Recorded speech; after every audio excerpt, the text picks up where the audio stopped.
Even the Democrats knew that beating Theodore Roosevelt in the presidential election of 1904 was a long shot. They were right. TR was still the hero of the Spanish-American War, still the personification of energetic, forward-looking America. He had just had a very successful 3.5 years. He fulfilled much of his late predecessor's agenda, advancing the Panama Canal Project, for example, while realizing his own ambitions in his own unique way, like going after the big corporate monopolies. Indeed, the election was a total wipeout. TR won with a bigger margin of victory than anyone since James Monroe, who ran unopposed, and that was in 1820. With 4 more years ahead of him, it seemed like there was nothing Roosevelt couldn't accomplish. He hit the ground running, pushing through new railroad regulations and consumer protections, such as a Pure Food and Drug Act. Conservation of natural resources was of special interest. Roosevelt was an outdoorsman, and his experiences in the Dakotas gave him a keen appreciation of the open spaces of the American West. He wanted them preserved. He established the Forest Service, signed into law the creation of 5 national parks, and proclaimed 18 new national monuments. The total area he placed under public protection was approximately 230 million acres. And he didn't confine himself to domestic concerns. America had become the #1 economy in the world. Now, Teddy believed it had to be the greatest military power in the world. To make his point, Roosevelt sent the new American naval fleet on a worldwide tour from 1907 to 1909. The Great White Fleet, as it was called, personified Teddy's famous line, "Speak softly and carry a big stick." Back home, however, there was nothing soft about his speech, especially when it came to those opposing his policies. He denounced the malefactors of great wealth for their predatory behavior. To counteract them, he signed a bill restricting corporations from making political contributions. He also pushed for federal control over the stock market and called for a permanent income tax. Such proposals and such rhetoric antagonized the conservative old guard of the Republican Party. Even though they managed to block portions of Roosevelt's agenda, they couldn't block his reforming zeal. The people were with him. That's what mattered.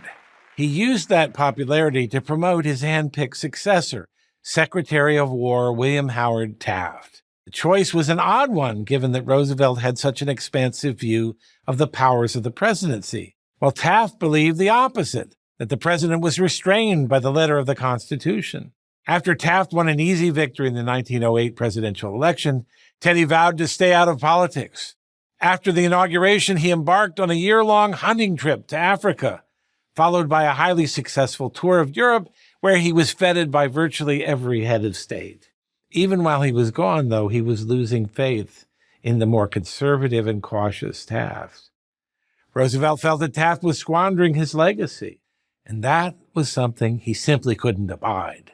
The differences between the two men exploded into a one-sided feud. Taft wanted peace, but Teddy was spoiling for a fight.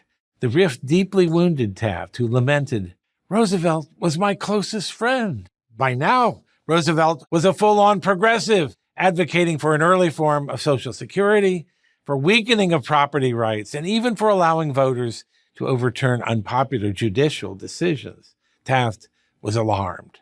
These proposals envisioned a government and a chief executive far beyond anything the founders had intended.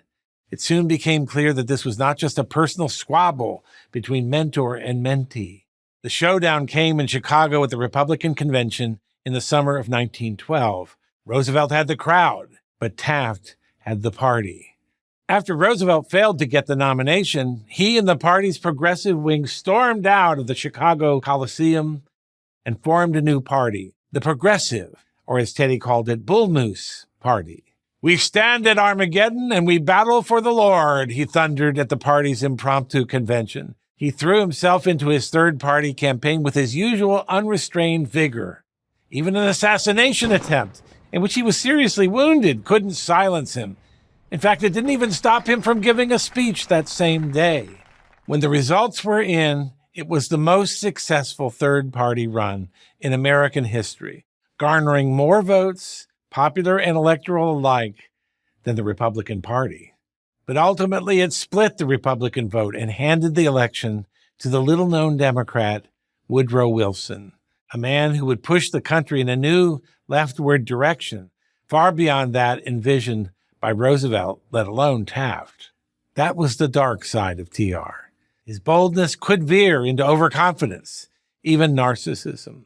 Others would have to pay the consequences. But we must not forget the brighter side, the indomitable, idealistic action hero president who, more than almost anyone else, represents the American spirit of adventure and possibility. I'm Wilfred McClay, professor of history at Hillsdale College and author of Land of Hope for Prager University.